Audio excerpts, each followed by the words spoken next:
2020 war nicht gerade der Renner, um es mal milde auszudrücken. Wahrscheinlich möchten die meisten Menschen das Jahr aus ihrer Erinnerung löschen. Die Corona-Gang hätte auch nichts dagegen, obwohl es die Gang ja ohne Korönchen gar nicht gäbe. Jetzt sind wir angekommen im Jahr 2021, recht mühsam, aber endlich. Das alte Jahr war voller Tiefen, aber auch mit Höhepunkten.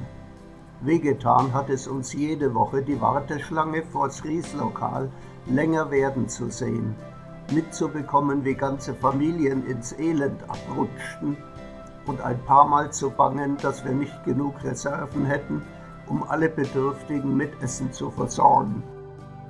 Absolutes Highlight für uns Coroneros war die unglaubliche Unterstützung, die wir von unseren Tauchern, deren Freunden und Familien erhalten haben. Das hat uns nicht nur viel Freude bereitet, sondern auch die Kraft gegeben, in schwierigen Zeiten weiterzumachen.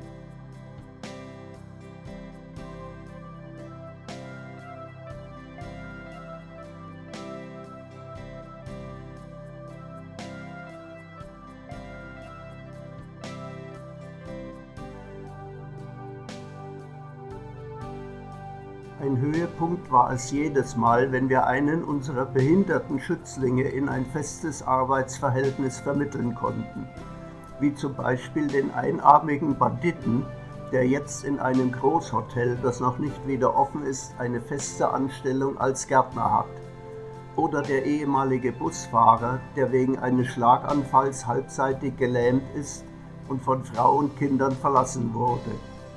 Den brauchen wir jetzt auch nicht mehr zu füttern, weil Prop ihm eine Stelle als Losverkäufer bei der staatlichen Lotterie besorgt hat. Und ein paar andere, um die wir uns auch nicht mehr sorgen müssen. Hoffnung gibt uns, dass jetzt Impfstoffe vorhanden sind, die Korönchen, dem üblen kleinen Luder, hoffentlich bald den Garaus machen. Denn die Coroneros wünschen sich nichts mehr, als dass sie überflüssig werden und dass die Hilfesuchenden wieder selbst für sich sorgen können. Dass alle wieder ihrer normalen Beschäftigung nachgehen, dass der alte Dino nur noch Harlekin-Garnelen füttern und Fische aus verlorenen Netzen schneiden muss. Und dass die Spender ihr Geld nicht mehr für Hungrige ausgeben müssen, sondern damit ihre Urlaube und Tauchgänge finanzieren können. Dass Ries, Theis und Fretz Lokale mehr zahlende Gäste als Plätze haben und dass auf dem Seelenverkäufer Poseidon nach dem Tauchen wieder Mekong Cola in den Bechern schwappt und der Mekong-Song laut über die Andamanensee schallt. Es ist kein Mekong, aber mit Limonen, Mekong.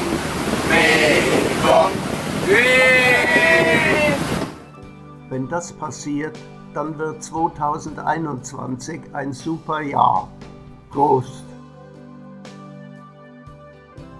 Aber jetzt genug geträumt. Coroneros, auf Marsch, Marsch an die Arbeit, sonst schwingt Klein Rambo noch die Peitsche. Am Sonntag ab 3 Uhr nachts füllt sich die Nebenstraße wieder mit Hilfebedürftigen, die dann bis zum Hellwerden auf der Straße sitzen oder schlafen. Das zwingt auch Coroneros und Ordnungskräfte der Polizei, so zeitig da zu sein.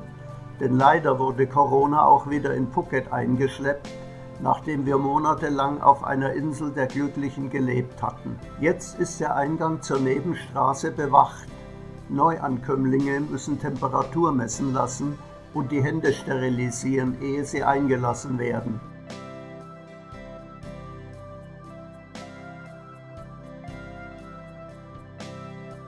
Kurz nach 6 Uhr morgens sind so viele da, dass der Zugang ganz gesperrt wird, weil für die Nachzügler keine Rationen mehr vorhanden sind. Soweit sind wir aber noch nicht.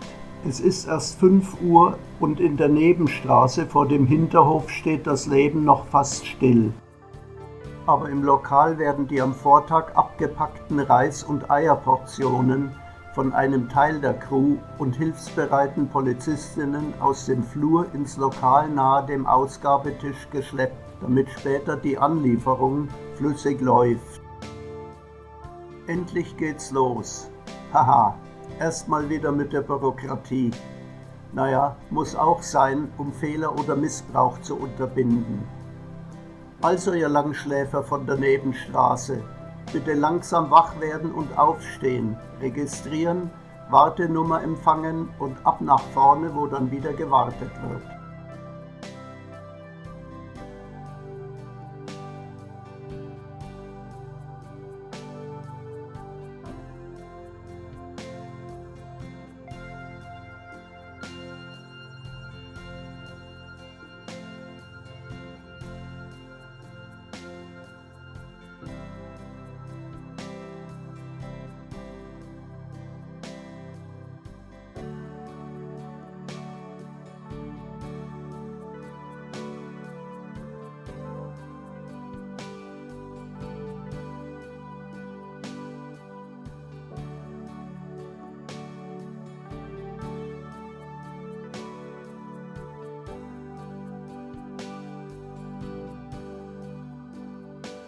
Yings Töchterchen Tangma hat die Überwachung der Bürokraten von Rambo übernommen. Der ist heute nicht so gut drauf wie normal. Es sieht aber so aus, als wüssten die Kugelschreiber-Experten genau, was sie zu tun haben.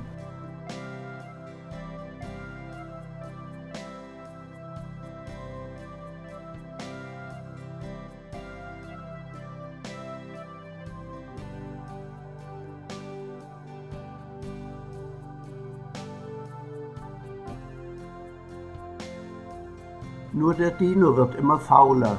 Jetzt missbraucht er nicht nur seine Frau als Beutelträger, sondern hat auch noch Tangma angeheuert, um Luftballons zu verteilen. Was der überhaupt noch in der Corona-Gang zu suchen hat, ist mir ein Rätsel.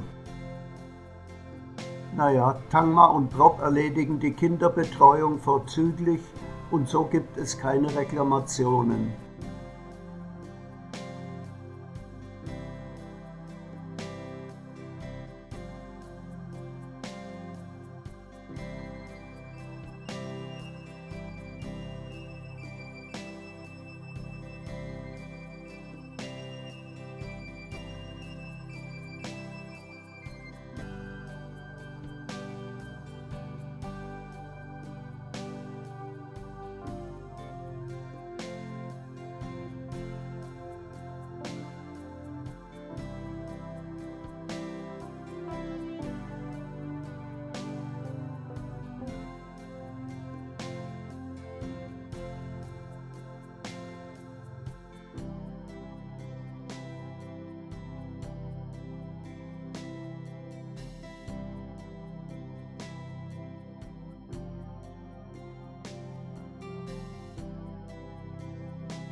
Inzwischen hat sich im vorderen Bereich die Warteschlange aufgebaut und alles ist bereit für den Startschuss.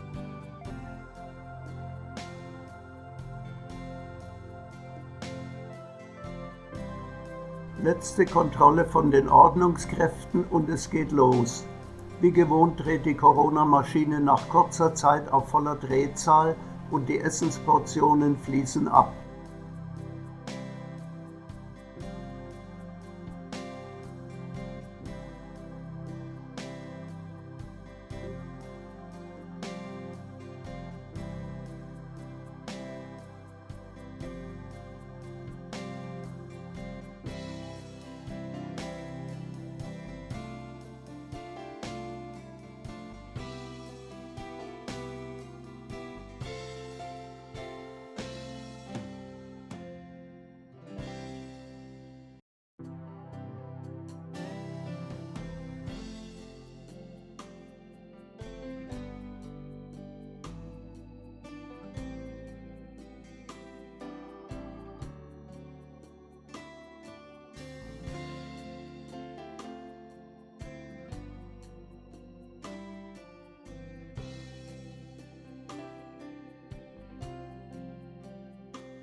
Wie es sich gehört, sind alle menschlichen Komponenten der Corona-Maschine optimal aufeinander eingestellt und der Mechanismus hakt nirgends. Ob da der Dino wohl der Organisator ist? Dann wäre er ja doch noch für was gut. Es muss wohl einen Grund geben, dass die anderen ihn nicht längst abserviert haben.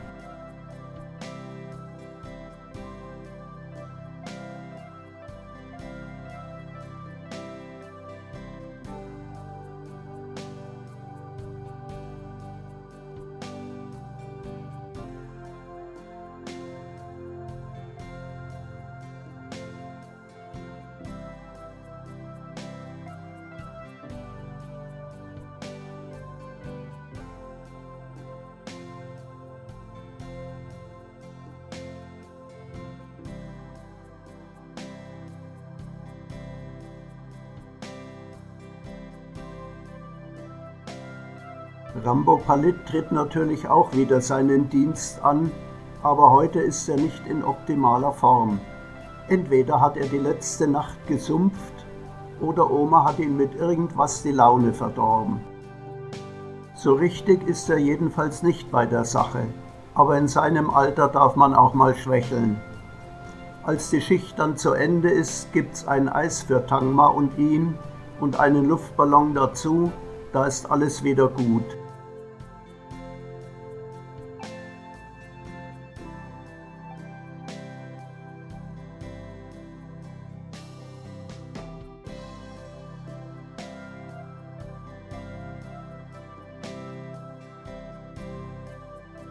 Feierabend, beinahe für alle. Nur Prop und der Dino sind noch im Einsatz, für die Nicht-Mobilen, aber das ist die leichteste Übung.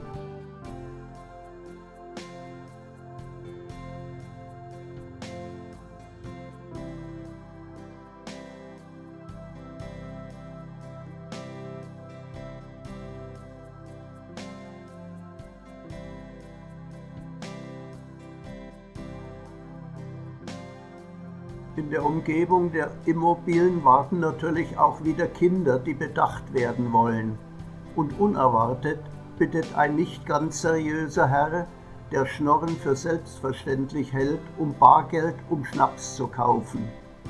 Da beißt er allerdings beim Dino auf Granit, der erklärt ihm, dass er selber ganz gut saufen kann und wenn er das tut, dann lieber mit seinen Tauchern als mit Fremden.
Als letztes kommen noch 3 junge arbeitslose Burmesen, die nicht in ihre Heimat zurück können, um sich Verpflegung zu holen zu Prop und Klaus nach Hause. Und dann haben die beiden auch Feierabend. So, lasst uns das neue Jahr beginnen, ohne dem Alten hinterher zu hadern. Voller Hoffnung, voller guten Willens und mit der Erwartung, dass wir uns alle in guter Gesundheit und ohne großen Schaden wiedersehen. Lasst uns die Lehren aus dem vergangenen Jahr ziehen und keine Zeit vergeuden mit Unwichtigem. und die uns verbleibende Zeit sinnvoll verwenden. In Liebe und Zuneigung, eure Corona-Gang.